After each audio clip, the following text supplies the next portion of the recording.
Good morning. आज का हमारा टॉपिक है कंजक्शन। आज हम कंजक्शन के बारे में पढ़ेंगे, तो शुरू करते हैं। इसमें हम सबसे पहले कंजक्शन के बारे में पढ़ेंगे, उसका इंट्रोडक्शन पढ़ेंगे, वो कहाँ यूज होते हैं, कैसे बने होते हैं, कैसे दिखते हैं, उनमें एरर्स क्या आती हैं, उनकी क्लासिफिकेशन क्या है। तो आज हम इन सारी चीजों पे ध्यान से पढ़ेंगे। चलिए, ये देखिए, सबसे पहले आपके सामने स्क्रीन पे कंजक्शन को सबसे पहले हम डेफिनेशन के थ्रू समझेंगे।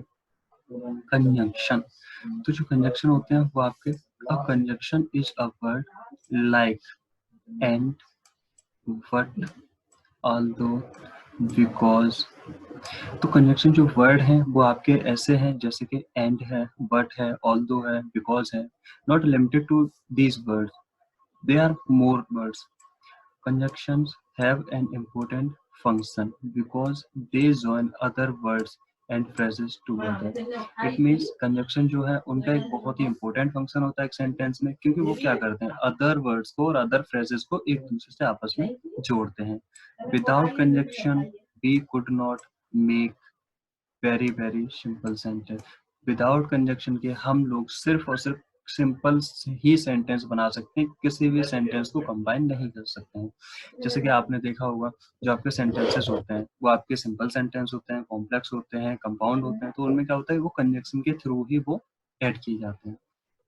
तो इसके बाद हम आगे देखते हैं कि कंजक्शन होते क्या है, दिखते कैसे हैं और कैसे बने होते हैं। ये देखिए, सबसे पहले आपके सामने है इंट्रोडक्शन टू कंजक्शन, यानी कंजक्शन का इंट्रोडक्शन क्या है। सबसे पहला पॉइंट आता है what do conjunctions do. It means यहाँ पे है conjunctions have two basic functions और जॉब्स। कंजक्शंस जो है उनकी दो बेसिक फंक्शन है, उनकी दो जॉब्स हैं। वो है, फर्स्ट पॉइंट है आपका कोऑर्डिनेटिंग कंजक्शन। इसके बारे में हम आगे डेफिनेशन और एग्जांपल्स के थ्रू पढ़ेंगे, लेकिन जनरली यहाँ ओवरव्यू में हम देख लेते हैं। Coordinating conjunction are used to join two parts of a sentence that are grammatically equal। It means coordinating conjunction जो होते हैं वो ऐसे वर्ड्स होते हैं, ऐसे कंजक्शन होते हैं जो एक सेंटेंस के किसी पार्ट्स को ग्रामेटिकली जोड़ते हैं, जिनका क्या होता है, ग्रामेटिकली इक्वलिटीज होती हैं उसमें। जैसे सपोज दैट मुझे चाय पसंद है और दूध भी, तो यहाँ पे क्या है, मुझे चाय भी पसंद है और दूध भी पसंद है, दोनों में क्या है, इक्वलिटीज है। तो इस प्रकार से ये वर्ड्स को ऐड करते हैं। फिर हम आगे देखते हैं, द टू पार्ट्स में भी सिंगल वर्ड्स और क्लोज। फॉर एग्जाम्पल यहाँ हम देखते हैं Jack and Jill went up the hill. ये बहुत ही पॉपुलर एक पोएम है जो आप सभी लोगों ने पढ़ी होगी, आपकी शायद ही नर्सरी क्लास में। Jack and Jill went up the hill. तो यहाँ पे क्या है, जो Jack and Jill, it means कि जैक भी आपका पहाड़ी पे गया है और जिल भी पहाड़ी पे गया है। तो ग्रामेटिकल इनमें क्या इक्वलिटीज है कि जैक एंड जिल दोनों ही लोग गए हुए हैं। नेक्स्ट के बाद हम आगे देखते हैं, द वाटर वाज वार्म। पानी जो था वो गर्म था, but I didn't go swimming. फिर मैं स्विमिंग पे नहीं गया। इट मीन्स क्या है, पानी गर्म था और मैं स्विमिंग पे नहीं गया। तो यहाँ पे लेकिन, बट मीन्स क्या होता है, लेकिन। तो ये कुछ वर्ड्स ऐसे होते हैं जो ग्रामेटिकली इक्वलिटीज को दिखाते हैं। इसके बाद हम आगे देखते हैं, जैसे कि ये वर्ड्स हो गए। इसके बाद हमारा आता है कोऑर्डिनेटिंग कंजक्शन के बाद आता है हमारा सबऑर्डिनेटिंग कंजक्शन। सबऑर्डिनेटिंग कंजक्शन के आगे हम देखते हैं, subordinating conjunctions are used to join a subordinate dependent clause। dependent means आप बोलते हैं कि वो independent है, it means कि वो किसी के ऊपर निर्भर नहीं है, या फिर dependent, वो किसी पे निर्भर है। तो जो सबऑर्डिनेटिंग कंजक्शन होते हैं वो क्या होते हैं, वो डिपेंडेंट क्लॉज होते हैं जो किसी एक सेंटेंस के किसी दूसरे पार्ट पे डिपेंड करते हैं। आगे है टू अ मेन क्लॉज, यानी ये किस पे होता है, जो आपका मेन क्लॉज होगा उस पे ये डिपेंड होंगे। फॉर एग्जाम्पल यहाँ पे क्या, I went swimming although it was cold. I went swimming, मैं तैरने गया, ऑल्दो यद्यपि इट वॉज कोल्ड, जबकि क्या थी, सर्दी थी। तो क्या मतलब है कि यहाँ पे मेरा जो है, मेरा जो तैरना है वो किस पे डिपेंड है, सर्दी पे। सर्दी पे डिपेंड दिया गया है कि हाँ सर्दी थी फिर भी मैं तैरने गया। यहाँ पे हम ओवरव्यू में कुछ वर्ड्स देखते हैं। कंजक्शन, जो आपके कोऑर्डिनेटिंग कंजक्शन है उसके कौन कौन से वर्ड हैं, यहाँ पे सिंपली आपके 3, 3, 6 और 7 वर्ड हैं। ये आपके 7 वर्ड्स होते हैं और यहाँ पे आपके ये कुछ वर्ड्स लिखे गए हैं, जबकि यहाँ पे और भी बहुत सारे वर्ड्स हैं जो इसमें लिखना बाकी है, उसके बारे में हम आगे पढ़ते हैं। ठीक है, तो यहाँ पे कोऑर्डिनेटिंग कंजक्शन में एंड का प्रयोग, बट का प्रयोग, और, nor, for, yet and so, इन सभी के यूज बताएंगे। और सबऑर्डिनेटिंग कंजक्शन में भी हम सभी के यूज को धीमे धीमे पढ़ेंगे आगे। इसके बाद हम आगे देखते हैं कि जो कंजक्शन होते हैं वो दिखते कैसे हैं या फिर कहाँ पे होते हैं। तो कंजक्शन जो है वो मेनली 3 प्रकार के होते हैं, ठीक है। सबसे पहला होता है आपका single word. Conjunction have 3 basic formats. It means ये आपके एक सिंगल वर्ड के होते हैं, दूसरा होता है compound word and third one होता है कोरिलेटिव। तो इसमें हम देखते हैं सिंगल वर्ड में क्या है, एंड सिंगल वर्ड है, बट आपका सिंगल वर्ड है, बिकॉज आपका सिंगल वर्ड है, ऑल्दो आपका भी सिंगल वर्ड है। अब कंपाउंड में क्या होता है, कंपाउंड आपने देखा जनरली क्या होता है, जब भी हम कोई केमिकल रिएक्शन करते हैं तो बोलते हैं कि क्या कंपाउंड निकल के आया, इट मींस कि वो एक मिक्सचर होता है। तो मिक्सचर यहाँ पे क्या है, यहाँ पे दो कंजक्शंस का मिक्सचर होगा। लाइक यहाँ पे एग्जांपल हम देखते हैं, provided that, as long as, in order that. तो इट मींस कि यहाँ पे जो आपके कंजक्शंस हैं उनको मिला के 2 और 3 कंजक्शंस को मिला के आपके कंपाउंड कंजक्शन बनते हैं। इसके बाद आता है आपका कोरिलेटिव। कोरिलेटिव जैसा कि इसके नाम से ही पता चलता है, कोरिलेटिव, इट मींस कि ये जो होते हैं वो संबंध दिखा रहे होते हैं, रिलेट कर रहे होते हैं कुछ चीजों को। सराउंडिंग एंड एडवर्ब और एडजेक्टिव, इट मींस कि ये एडवर्ब या एडजेक्टिव को सराउंड कर रहे होंगे। फॉर एग्जांपल यहाँ पे हम देखते हैं so that. So that means होता है जिससे कि, सपोज दैट कि वह इतना कमजोर है, वह टहल नहीं सकता, वह बहुत कमजोर है, वह टहल नहीं सकता। तो इसके बारे में हम क्या कह सकते हैं, दोनों को जोड़ के हम बोल सकते हैं वह इतना कमजोर है कि टहल नहीं सकता। इट मींस कि वहां पे हम सो दैट का यूज करेंगे। तो इसके बारे में हम आगे सिंथेसिस में पढ़ेंगे, जब भी पढ़ेंगे।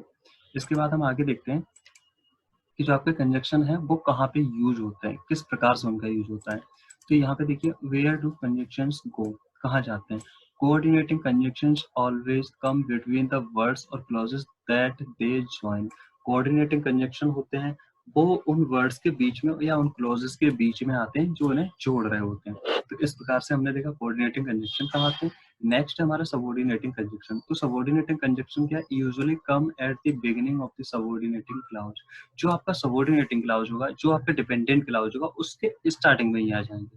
जैसे आपने पिछले एग्जांपल में देखा था कि मैं तैरने गया, although it was cold, means कि सर्दी थी। तो यहाँ पे क्या है, यहाँ पे सबऑर्डिनेटिंग क्लॉज आपका क्या है, सर्दी थी, यही तो डिपेंड है उस पर।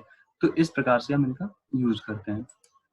इसके बाद आगे आता है कोऑर्डिनेटिंग कंजक्शन। अब हम इसकी डेफिनेशन के थ्रू समझते हैं।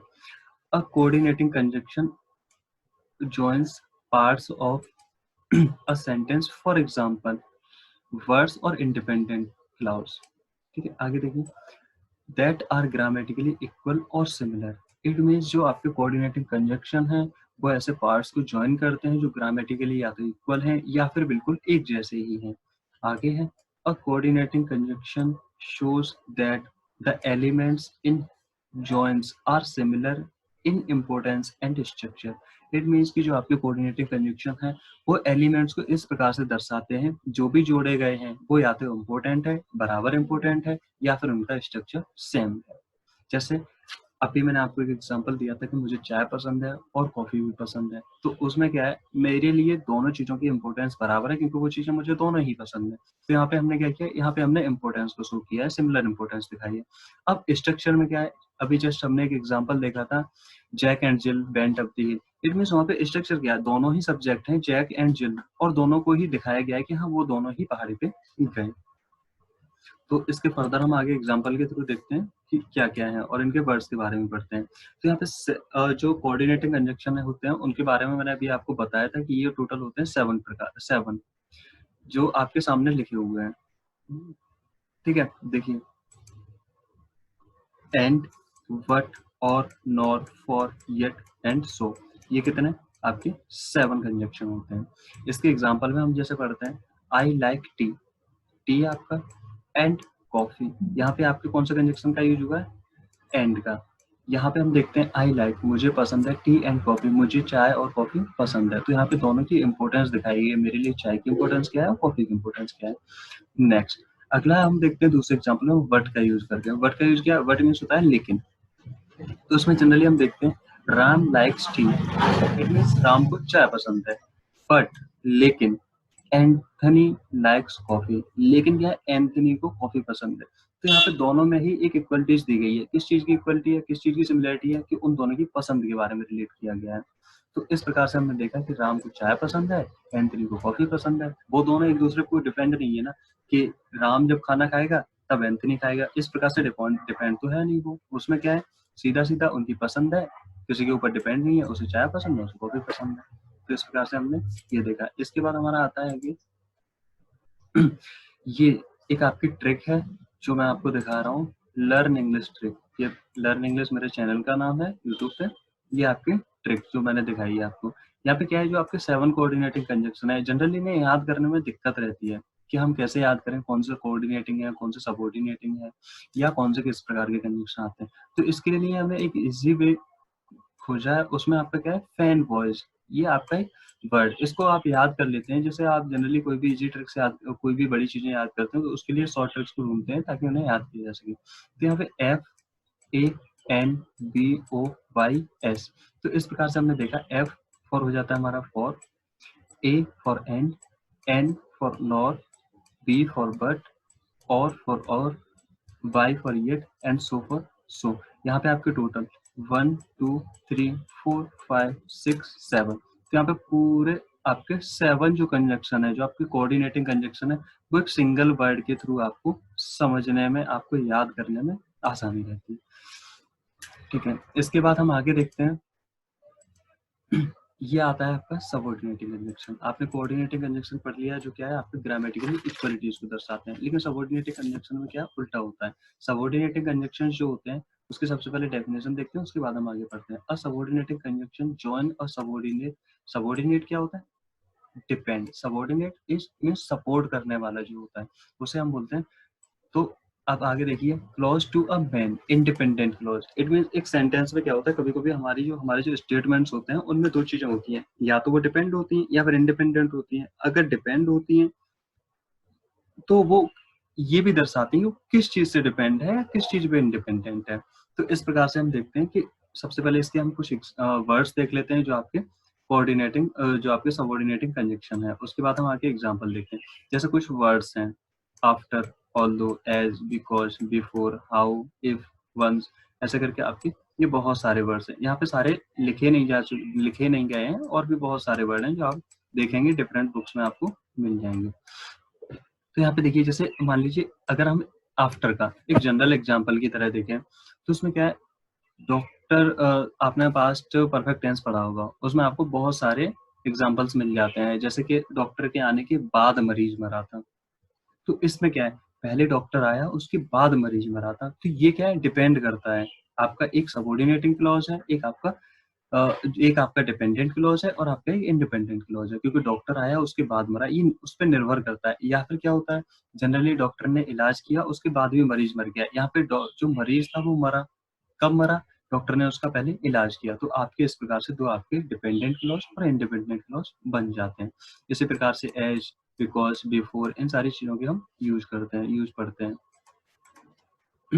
इसके बाद हम देखते हैं इसके एग्जाम्पल।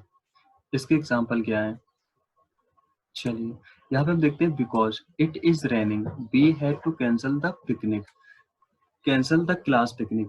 इट मीन्स क्या है, यहाँ पे बिकॉज, बिकॉज क्योंकि बारिश हो रही है, बारिश हो रही थी, we had to cancel the class picnic, हमें अपनी जो क्लास पिकनिक थी वो कैंसिल करनी पड़ी। क्यों करनी पड़ी, क्योंकि उस टाइम पे बारिश हो रही थी। तो यहाँ पे आपका जो डिपेंडेंट क्लॉज क्या है, वो है आपका we had to cancel the class picnic, क्योंकि उस टाइम पे जो बारिश हो रही थी उसकी वजह से हमें क्लास पिकनिक आपको कैंसिल करनी पड़ी थी।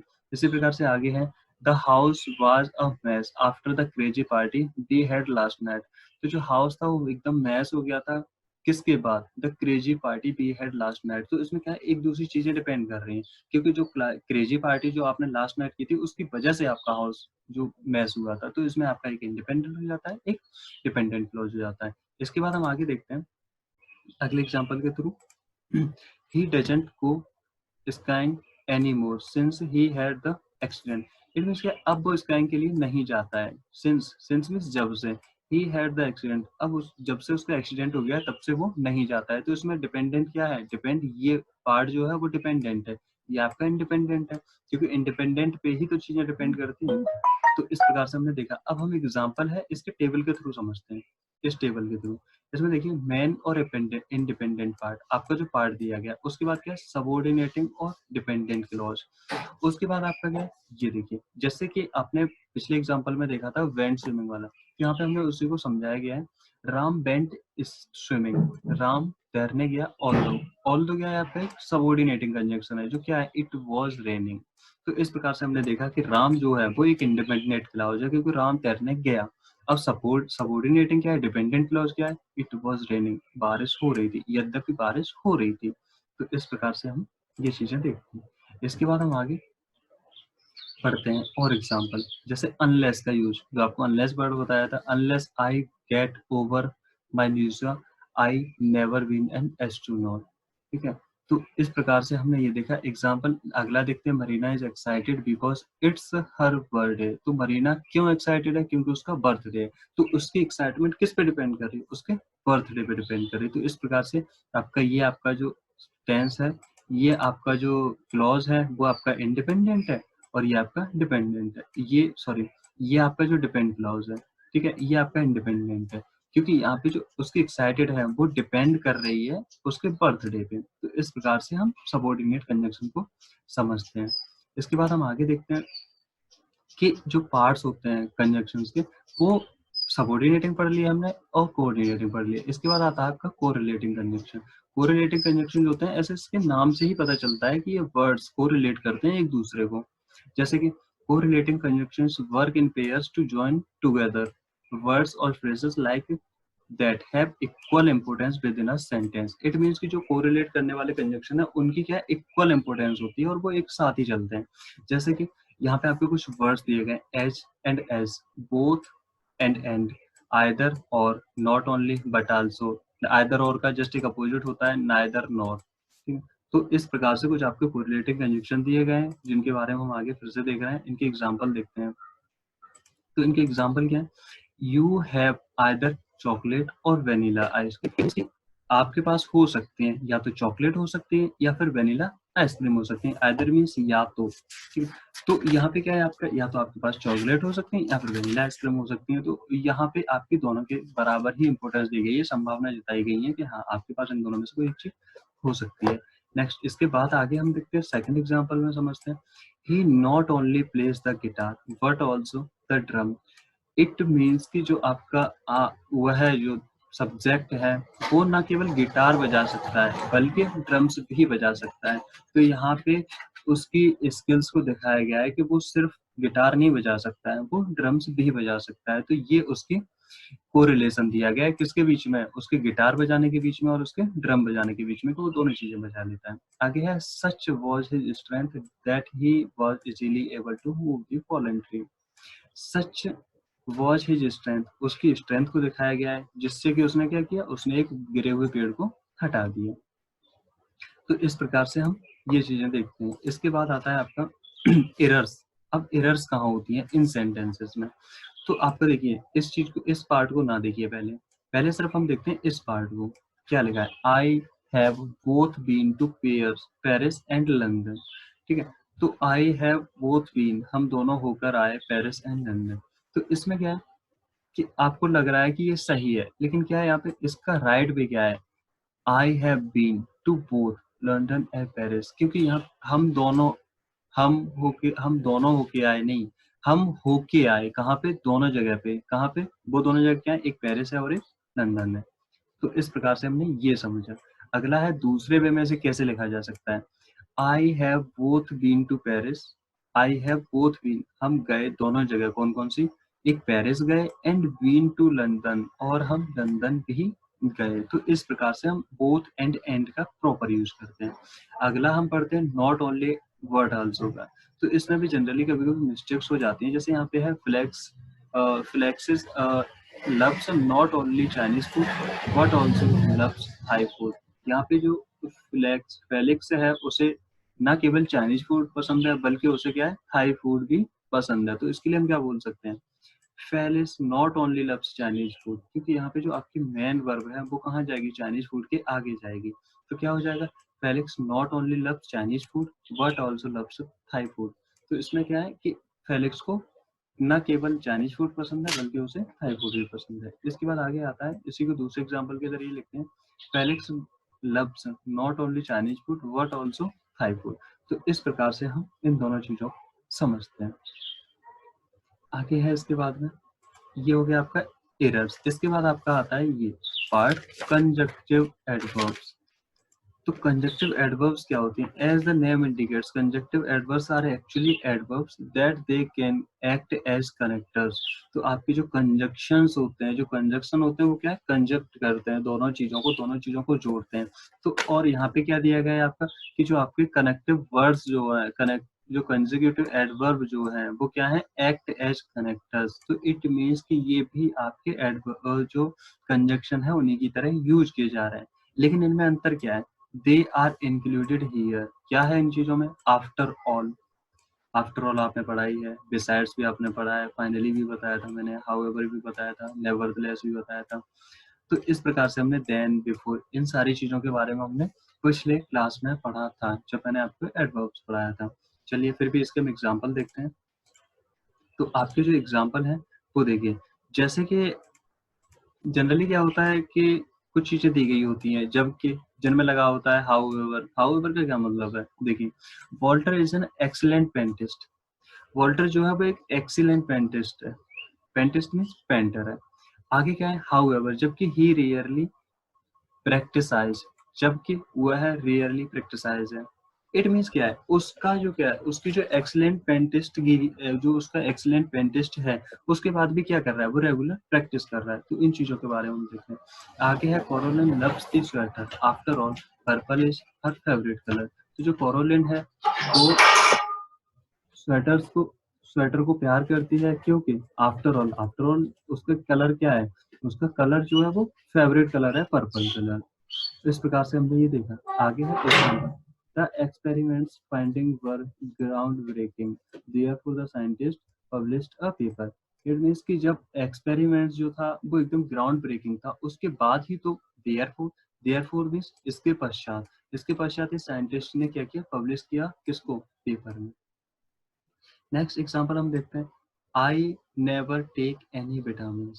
मैं कभी भी कोई भी विटामिन नहीं लेता हूँ। नेवरदलेस, नेवरदलेस मीन्स और ना ही। I force my kids to take them, और ना ही मैं अपने बच्चों को न लेने के लिए बोलता हूँ।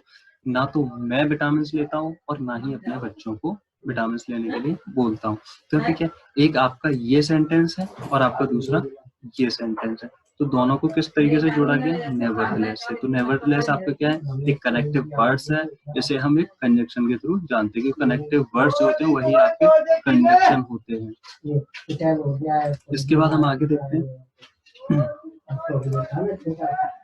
क्लास यहाँ पे आपकी कंप्लीट होती है। तो आपके जो कंजक्शंस होते हैं उनके बारे में हमने पढ़ा। सबसे पहले हमने पढ़ा कंजक्शन क्या होते हैं, उनकी डेफिनेशंस पढ़ी। उसके बाद कंजक्शन कहाँ कैसे यूज होते हैं, कंजक्शन को क्लासिफाइड कैसे किया है, उनके एग्जांपल लिखते हैं, उनके कॉमन एरर्स क्या होती हैं।